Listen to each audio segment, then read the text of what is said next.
Beynəlxalq diplomatiya tarixində ATƏT-in Minsk qrupu qədər səmərəsiz, uğursuz və riyakar ikinci bir qrup tapmaq çətindir. 30 ilə yaxın bir müddətdə bu struktur münaqişəni həll etmək deyil, Azərbaycan torpaqlarının işğal faktını rəsmiləşdirmək və ilhaq prosesini əbədiləşdirmək üçün vasitə rolunu oynadı. ABŞ, Rusiya və Fransa kimi nüvə dövlətlərini və BMT Təhlükəsizlik Şurasının daimi üzvlərini birləşdirən ortaq maraq əslində status quo-nun saxlanılması və Azərbaycanın təlimçi sülhə razı salınması idi. Milli Məclisin deputatı Ceyhun Məmmədov bildirib ki, Cənab Prezident Zəngilanda olarkən ölkəmiz üçün xüsusi önəm daşıyan bir sıra məsələlərdən bəhs etdi və Cənab Prezidentin görüşdə səsləndirdiyi ən mühüm fikirlərdən biri də ATƏT-in Minsk qrupunun fəaliyyəti ilə bağlı idi. Təəssüflə qeyd etmək lazımdır ki, 30 il müddətində bu qurum qarşısına yalnız bir məqsəd qoymuşdu. O da Azərbaycanı işğalla barışdırmaq və eyni zamanda Azərbaycanın öz torpaqlarını azad etməsinə mane olmaq. Və 30 il müddətində onlar yalnız bunu etməyə çalışdılar.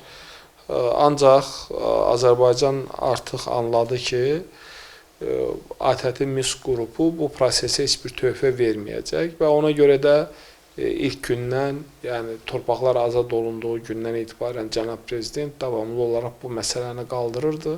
Hətta biz xatırlayırıq ki, işğaldan sonraki dövrdə ATƏT-in Minsk qrupunun nümayəndələri Azərbaycana gələndə də Cənab Prezidentlə o görüşdə Cənab Prezident onlara növbəti dəfə bu məsələləri xatırlatdı.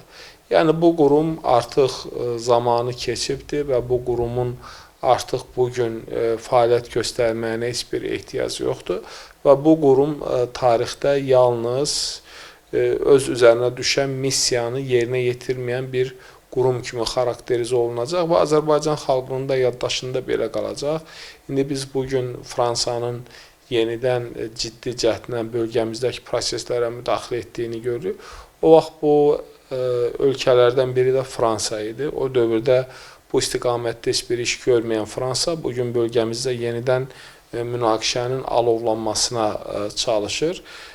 Yanaşma ondan ibarətdir ki, əgər Fransa bu prosesə töhfə vermək istəyirsə, onun hazırki addımları töhfə deyil, hazırki addımları keçmiş münaqişəni yenidən körükləməkdir.